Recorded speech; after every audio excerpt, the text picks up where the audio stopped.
Breaking news చూస్తున్నారు. తెలంగాణ ఆర్టీసీలో మళ్లీ సమ్మె సైరన్ మోగింది. ఈ నెల 22 నుంచి ఆర్టీసీ కార్మికులు సమ్మెకు వెళ్లబోతున్నారు. సమ్మెకు వెళ్తున్నట్లు ప్రకటించింది ఆర్టీసీ జేఏసీ. మార్చి 13న సమ్మె నోటీసులు ఇచ్చామంటూ చెప్పుకొచ్చింది ఆర్టీసీ జేఏసీ. ప్రభుత్వం యాజమాన్యం నుంచి ఎలాంటి రియాక్షన్ లేదు అంటోంది ఆర్టీసీ జేఏసీ. 32 డిమాండ్లతో సమ్మెకు వెళ్తున్నామంటూ ఆర్టీసీ జేఏసీ చెప్పుకొచ్చింది. ఆర్టీసీని ప్రభుత్వంలో విలీనం చేయాలంది ఆర్టీసీ జేఏసీ. కార్మిక సంఘాలకు ఎన్నికలు నిర్వహించాలంటోంది జేఏసీ. జేఏసీ అంటే జాయింట్ యాక్షన్ కమిటీ. ప్రభుత్వ ఉద్యోగులతో సమానంగా కార్మికులకు జీతభత్యాలు ఇవ్వాలి అంటూ ఆర్టీసీ జేఏసీ చెప్పుకొచ్చింది. దానికి సంబంధించిన బ్రేకింగ్ న్యూస్ చూస్తున్నారు. తెలంగాణలో మళ్ళీ ఆర్టీసీ సమ్మెకు సైరన్ మోగింది. ఈ నెల 22 నుంచి సమ్మెకు వెళ్తున్నామని చెప్పి ఆర్టీసీ జాయింట్ యాక్షన్ కమిటీ చెప్పుకొచ్చింది. మార్చి 13న సమ్మె నోటీసులు ఇచ్చామంటూ ఇప్పటికీ ఈ క్రమంలో ప్రభుత్వం నుంచి ఎటువంటి రియాక్షన్ రాకపోవడం కారణంగానే అడుగు వేస్తున్నామని చెప్పుకొచ్చింది. ప్రభుత్వం అలాగే యాజమాన్యం వీళ్ళ నుంచి ఎటువంటి రియాక్షన్ లేదు, అందుకే మేము ముందుకు వెళ్తున్నాం అంటూ తెలంగాణ ఆర్టీసీ సమ్మె గురించి ఇన్ఫ్యాక్ట్ ఆర్టీసీ జేఏసీ సమ్మె గురించి మాట్లాడుకుంటూ వస్తూ ఈ అంశాన్ని ప్రస్తావించడం జరిగింది. ఏ డిమాండ్లు ఉన్నాయి, ఏ అంశాలను ప్రతిపాదించడం జరిగింది, అసలు ఏ అంశాలు ఇందులో ప్రధానంగా ఉన్నాయి, తెలంగాణ ఆర్టీసీ ఎందుకు మళ్ళీ సమ్మెకు వెళ్తోంది? ఎందుకంటే ఇప్పటికే చాలా సందర్భాల్లో ప్రభుత్వాన్ని కలిసి విజ్ఞప్తులు చేశాము అంటూ తెలంగాణ ఆర్టీసీ జేఏసీ చెప్పుకొస్తూనే ఉంది. ఆర్టీసీకి సంబంధించి సమ్మెకు వెళ్తున్నామంటూ కూడా గతంలో చాలాసార్లు చెప్పుకొచ్చింది. ఈసారి కూడా ఇదే అంశాన్ని మళ్ళీ చెప్పుకొస్తున్న పరిస్థితి ఉంది. అయితే లేబర్ కమిషన్ ఆఫీస్లో సైతం సమ్మె నోటీస్ ఇచ్చింది జేఏసీ. 2021 వేతన సవరణ ప్రకారం 30% ఫిట్మెంట్తో అమలు చేయాలి అంటూ కూడా చెప్పుకొచ్చింది ఆర్టీసీ జేఏసీ. ఈ క్రమంలోనే కొన్ని కీలక అంశాలను కూడా తెర మీదకి తీసుకొచ్చింది. మరి ముఖ్యంగా కార్మికులకు సంబంధించి అనేక అంశాలని తెర మీదకు తీసుకురావడం జరిగింది తెలంగాణ ఆర్టీసీ జేఏసీ. అండ్ ఇదే అంశానికి సంబంధించి డీటెయిల్గా మాట్లాడుకునే ప్రయత్నం చేద్దాం. తెలంగాణ ఆర్టీసీ జేఏసీ నుంచి థామస్ రెడ్డి మనతో పాటు ఫోన్లో జాయిన్ అవుతున్నారు. థామస్ రెడ్డి గారు నమస్తే అండి. నమస్కారం సార్. థామస్ రెడ్డి గారు, మళ్ళీ కార్మికులు సమ్మెలోకి వెళ్తున్నారని చెప్పుకొస్తున్నారు మీరు. ఏం జరిగింది? ఇజ్ ఇట్ సో అండి? సమ్మెలోకి వెళ్తున్నారా? సమ్మెలోకి వెళ్తున్నాం సార్. తప్పనిసరి పరిస్థితులలో ఇవాళ యాజమాన్యము ప్రభుత్వము బలవంతంగా మమ్మల్ని సమ్మెలోకి నెట్టేసింది.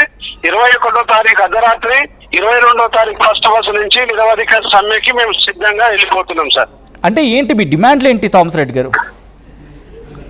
డిమాండ్ గతం నుంచి కూడా ఈ ప్రభుత్వం రాకముందే కాంగ్రెస్ మేనిఫెస్టోలో పెట్టడం జరిగింది. శ్రీధర్ బాబు గారి మేనిఫెస్టోలో దాంట్లో ఆర్టీసీ ఉద్యోగులను ప్రభుత్వంలో విలీనం చేస్తాం, ఆర్టీసీ ఉద్యోగులకు 2 పిఆర్సీలు డ్యూను ఇస్తాం, ఆర్టీసీ ఉద్యోగులకి ప్రభుత్వ ఉద్యోగులతో సమానంగా జీతభత్యాలు సర్వీస్ కండిషన్లు అట్లాగే కొత్త బస్సులు కొని ఆధునీకరణ చేస్తాం, ఆ యూనియన్ లో పునరుద్ధరణ చేస్తామని చెప్పి స్పష్టంగా 6 హామీలని ఆనాడు వాళ్ళ మేనిఫెస్టో బుక్ లో 14 పేజీలో పెట్టి చేయడం జరిగింది. దానివల్ల ఆకర్షితమైన కార్మికులంతా ఆ పార్టీకి మరి పట్టం కట్టి ఓట్లు వేయడం జరిగింది.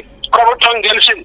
ఇలా గెలిచిన తర్వాత గౌరవ ముఖ్యమంత్రి గారు ప్రెస్ మీట్ పెట్టి ఆర్టీసీ ఉద్యోగులు వారియర్స్ లాగా పనిచేసిండ్రు, ప్రచారం చేసిండ్రు, మమ్మల్ని గెలిపించిండ్రు, ఆర్టీసీ ఉద్యోగుల వల్లనే మా గెలుపు సాధ్యమైంది, వాళ్ళకి అన్ని చేస్తాం, కాస్త టైం కావాలని చెప్పి ఆనాడు మాట్లాడడం జరిగింది. ఆ తర్వాత 6 మాసాలు టైం ఇచ్చినప్పటి నుంచి ఈ రోజు వరకు ఆర్టీసీ కార్మికుల యొక్క ఇబ్బందులన్నీ కూడా మన ప్రభుత్వ దృష్టికి ట్రేడ్ యూనియన్ ప్రాంతాల్లో ఎన్నో ఉద్యమాలు చేసినాం.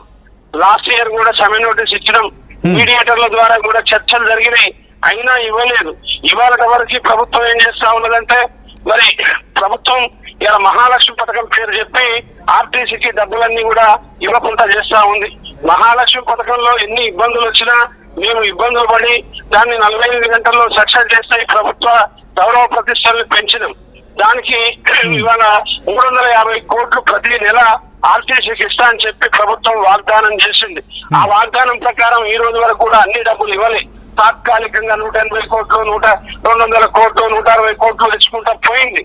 దానికి 2700 కోట్లు ఇంకా మాకు లాస్ట్ ఇయర్ రావాలని చెప్పి మేము చెప్తున్న టైంలో గౌరవ ట్రాన్స్పోర్ట్ మినిస్టర్ గారు మొన్ననే వాళ్ళ స్టేట్మెంట్ లో 4069 కోట్ల రూపాయలు మేము ఆర్టీసీకి ఇంకా ఇచ్చేది ఉందని చెప్పి వారే ఒప్పుకున్నారు. అవి కూడా మాకు ఇప్పటి వరకు ఇవ్వలే. రెండోది మరి ఇవాళ ఈ ప్రభుత్వం వచ్చిన తర్వాత బడ్జెట్ లో ₹1 కూడా పెట్టలేదు.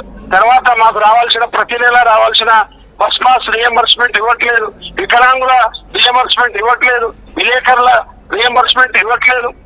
ఇవన్నీ ఇవ్వకుండా మహాలక్ష్మి పథకం ద్వారానే మీకు ఓఆర్ పెరిగింది అంటా ఉన్నారు.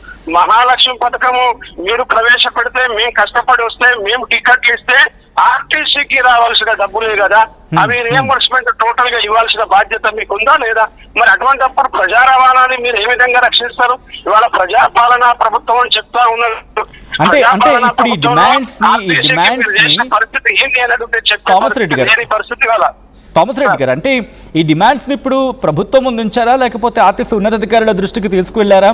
మీరు సమ్మెకు వెళ్ళిపోతే అఫ్ కోర్స్ మీ ఇబ్బందుల గురించి మీరు రైజ్ చేస్తున్నారు, బట్ ప్రజలకు కూడా కాస్త ఇబ్బంది తలెత్తే అవకాశం ఉంటుంది కదా.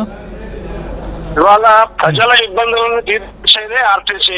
ప్రజా రవాణా బాగుండాలని, ప్రజలకు బస్సుల సంఖ్య పెరగాలని చెప్పి ఇవాళ ఈ ఈవీ బస్సులు వస్తే మన ఆర్టీసీ అన్యాక్రాంతం అయిపోతుంది కాబట్టి కొత్త బస్సులు కొనాలని చెప్పి బడ్జెట్ లో డబ్బులు పెట్టాలని చెప్పి ప్రజల కోసమే మేమంతా చేసే ప్రయత్నం. చివరిగా ఉద్యోగులం కాబట్టి మాకు రావాల్సినవి అడుగుతాం.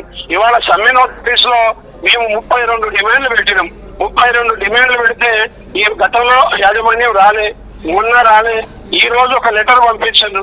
ఆ లెటర్ లో 6 అంశాలు పొందుపరిచి ఇలా యూనియన్లు గాని, తర్వాత మీకు రావాల్సిన పాత బకాయిలు గాని, అట్లాగే ఈవీ బస్సులు గాని, ప్రభుత్వ విలీనం గాని ఇవన్నీ కూడా గవర్నమెంట్ పరిధిలో ఉన్నాయి అని చెప్పి యాజమాన్యం ఒక చిన్న లెటర్ ఇవాళ పంపించడం జరిగింది. అంటే 32 డిమాండ్లు పెడితే 5 డిమాండ్ల మీద పంపిస్తే ఇంకా 27 డిమాండ్ల మాటింటో వాళ్ళు చెప్పలేదు. అయితే ఎప్పుడుగా సమ్మె యాజమాన్యానికి ఇచ్చినప్పుడు కార్మిక చర్చ